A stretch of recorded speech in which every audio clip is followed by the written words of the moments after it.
Hey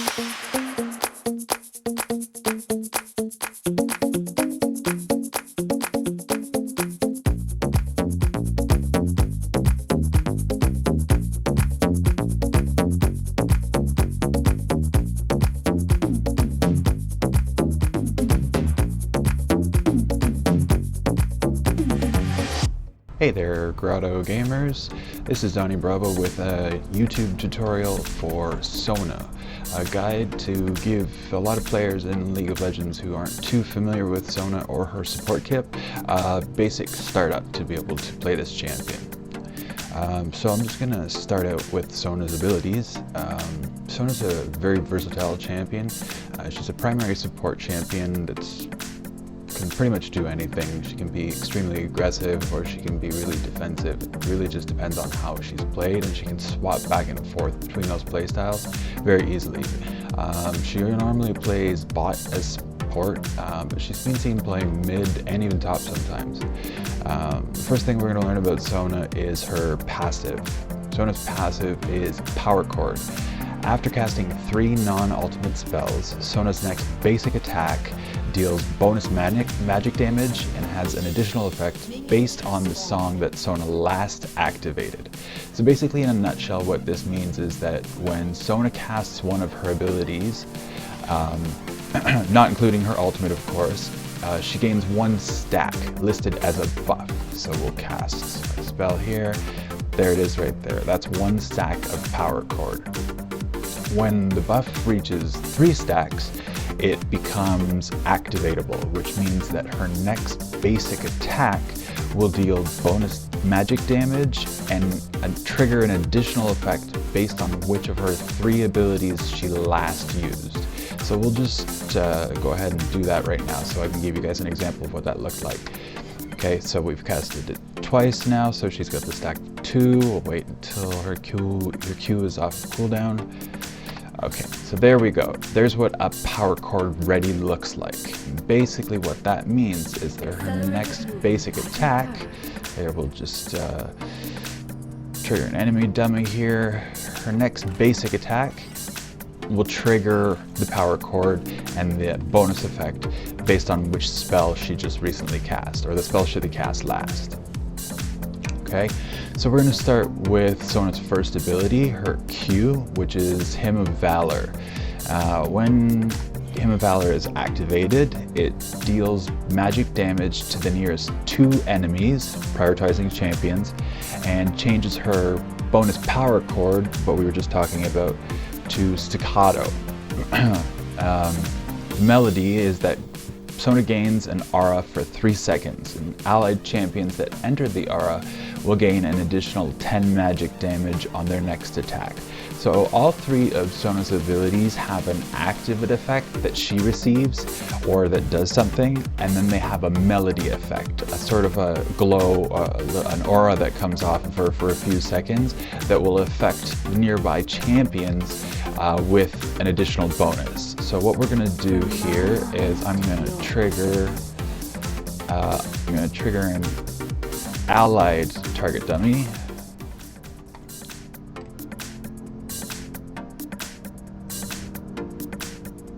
If it'll work, there we go. Okay, so when I hit my Q, this aura becomes available, and if this was one of my fellow champions, they would get caught in the aura and they would receive the melody, which is that they get an additional 10 magic damage to their next attack.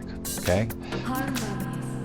So basically what Sona's Q is her damage dealing ability. So what we'll do is we'll come over here, see Vigor. I'll level up just a little bit. I don't have any items, so it shouldn't be that difficult. And we'll just level up my Q for that purpose.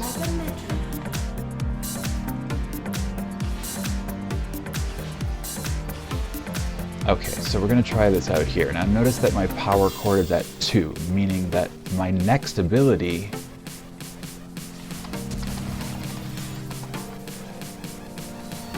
triggers my Power Chord. Okay? I know that happened really fast, but basically what my Q is doing is that it's sending out a like a little ray of music beams that damage the closest two targets. So if they're just minions, it'll hit minions. If a champion's in range, like now, it'll target the champion.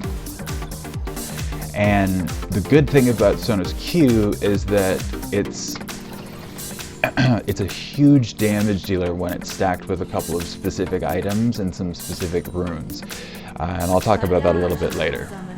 Okay, so let's get back here and I'll explain the next ability. Okay, so Sona's W is Aria of Preservance, and this is her healing spell.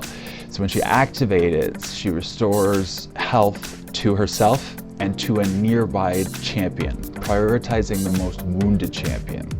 And then it would change her power chord to Dimiendo. The melody, or the buff that happens, is that she gains an aura for 3 seconds, that little green bubble that you saw, and allied champions that enter the aura will gain a shield that prevents up to 25 magic damage with the next 1.5 seconds. Okay, so basically what this ability is for is that when you can hit it, and the closest champion to you that's missing health will receive some health. That's how you heal them, and yourself as well. And then any champions that are in the bubble get a shield as well. Okay, so it's pretty self-explanatory. Sona's E is a Song of Clarity. And when she activates it, it grants her a movement speed buff, which is a percentage, 10% plus 3% per 100 ability power, for 7 seconds, or until she gets damaged. And then it changes her power chord to tempo. Now I'll go through all 3 of the power chords and what they do after we're finished this one, and the ultimate. The melody that it does, the purple buff, is that she gains an aura for 3 seconds, and allied champions that enter the aura will also gain movement speed for 3 seconds. So basically what this means is that she can hit it, she herself gets a quick movement speed for 7 seconds, or until she takes damage, and any of the allied champions that are in the purple while it's up, like this, they also get a movement speed buff for 3 seconds. Now it's important to note that these melodies that basically all of your allied champions receive, they're only effective and they only work while the bubble is up and while one of your champions is inside the bubble. So you can't just have the purple bubble up, for example, the purple aura, and you could be zooming along going really fast and your allied champions aren't really going to get boosted until your next time you can throw up the purple like that again. All right.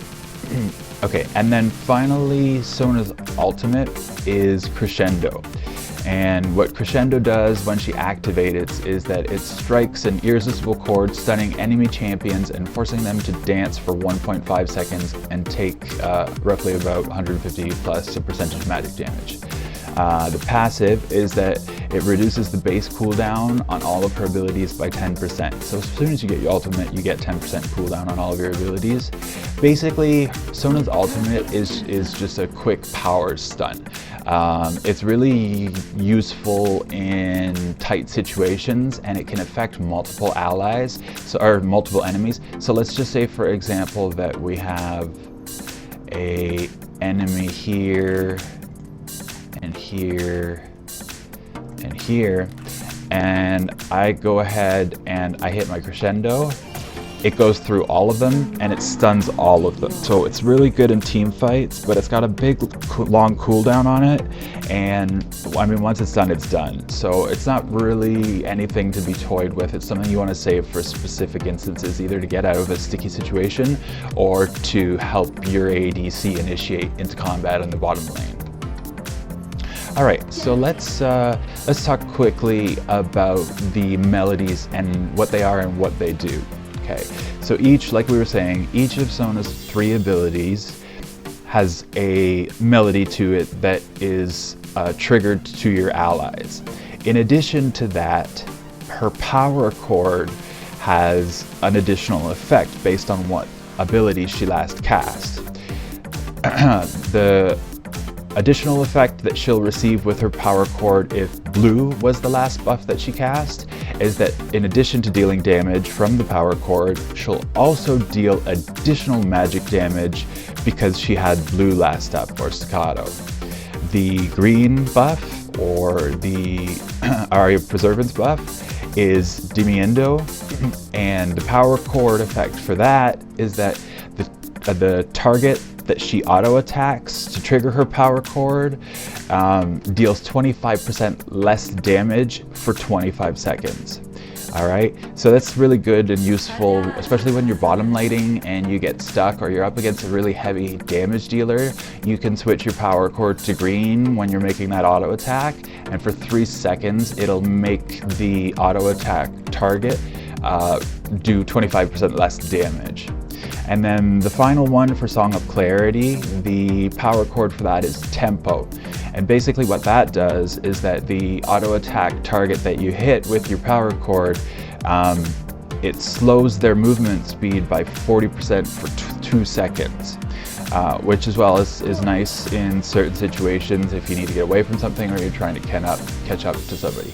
So I know that sounds like a lot of information. It's a lot to digest, but it's really basic once you actually master Sona's kit. In a nutshell, what it does is you've got Q as your damage dealing ability, W as your healing ability, and E is like your buff, your speed buff, okay?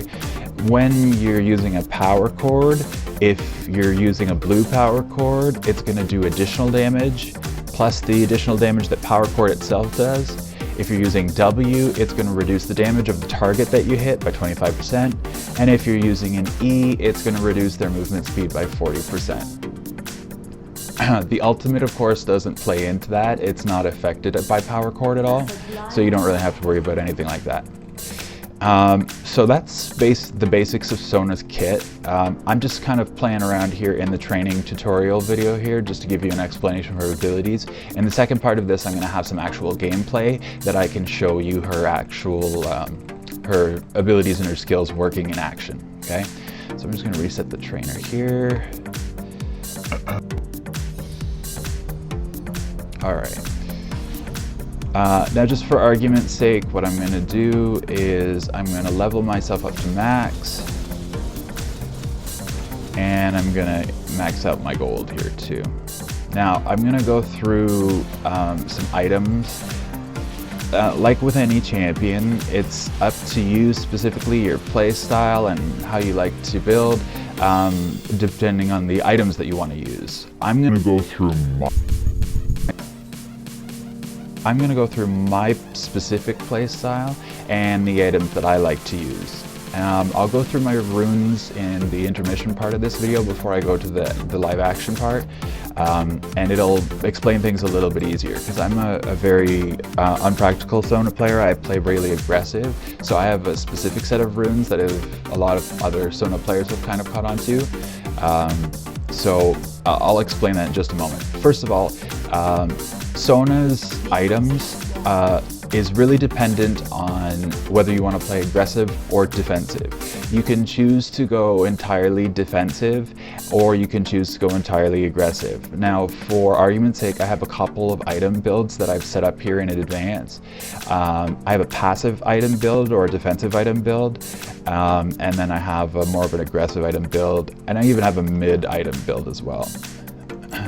Alright, so let's start first and foremost with the fact that Sona primarily is a support champion. So with the exception of her going in the mid lane or the top lane, she's almost always going to get a support item. Now there's two to choose from, but almost every support player is going to go with the Spell Thief's Edge. I've tried using the Agent coin before. It's not really worth it. You have to pick up the coins, and unless you're double playing with another support champion and they're using a coin too and you're bouncing off each other, it's not really worth it. So just keep in mind you're almost always going to have a Spell Thief's Edge and be upgrading that. The advantage to having that support item is that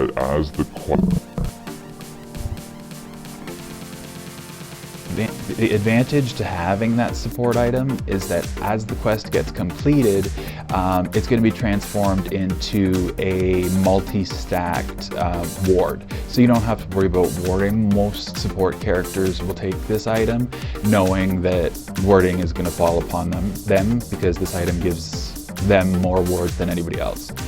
So the Spell Thief gives you some ability power, a little bit of extra gold generation, and some mana regen.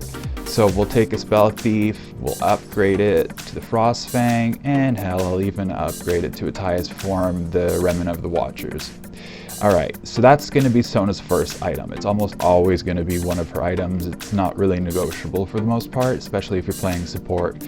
Alright, secondly, what I like to do, because mana usually becomes an issue really early on, I like to pick up a tier right off the bat as soon as I can, even before my boots or anything else. Because then I can start stacking the tier and I can get that additional bonus mana so that I don't have to struggle mid-fight or early game in my lane. Secondly, I'm going to pick up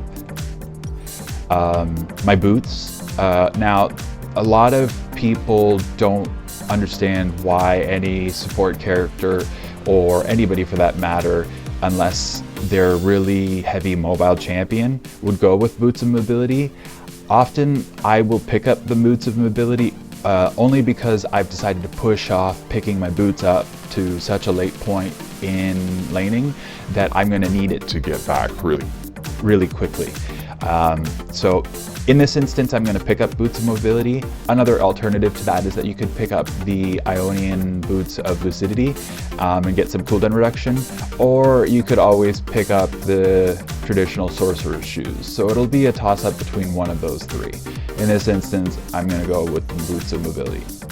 The next item that I almost always start building right off the bat is going to be a Lichbane. I'll pick up a Sheen as soon as I can so that I get that additional passive Spellblade ability. And then when I am able to complete it, I'll complete my Lichbane. Lichbane is important for Sona only because it works cohesively with her power chord bonus. Because Sona's almost always going to have to auto attack to trigger her power chord.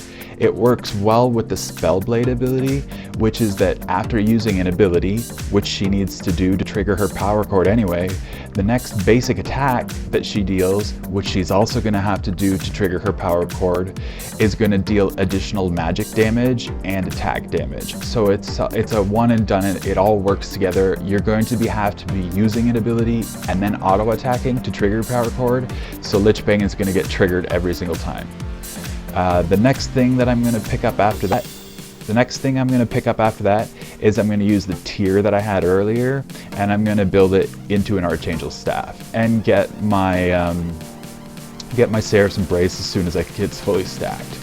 After that, I usually go with an Ardent Censer, only because there's also another on-hit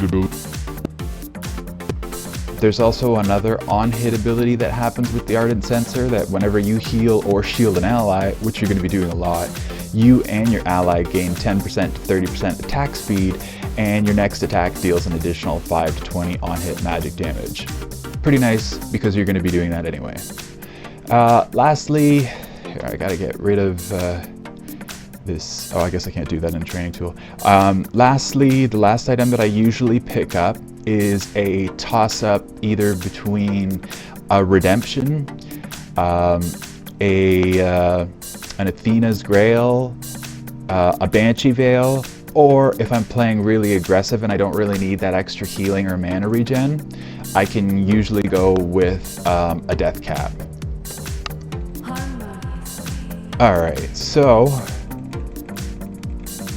that's pretty much it for the most part. I'm gonna just do a little bit of playing around here before we lead out to some live action stuff, and just kind of show you how easy it is to play Sona. It's really not that difficult at all.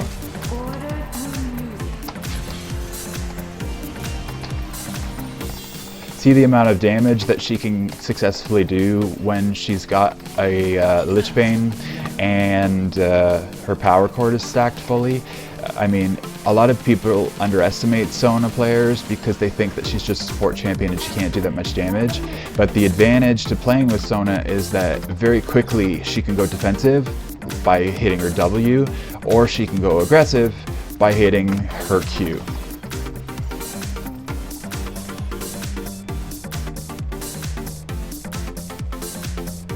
Alright, so I'm going to hop out of the training tool. I'm going to phase into some explanation of the runes that I use, and then we're going to show some live action of actually playing Sona and what her kit is like and what it's like to actually use her. Alright, so stick around, I'll be right back.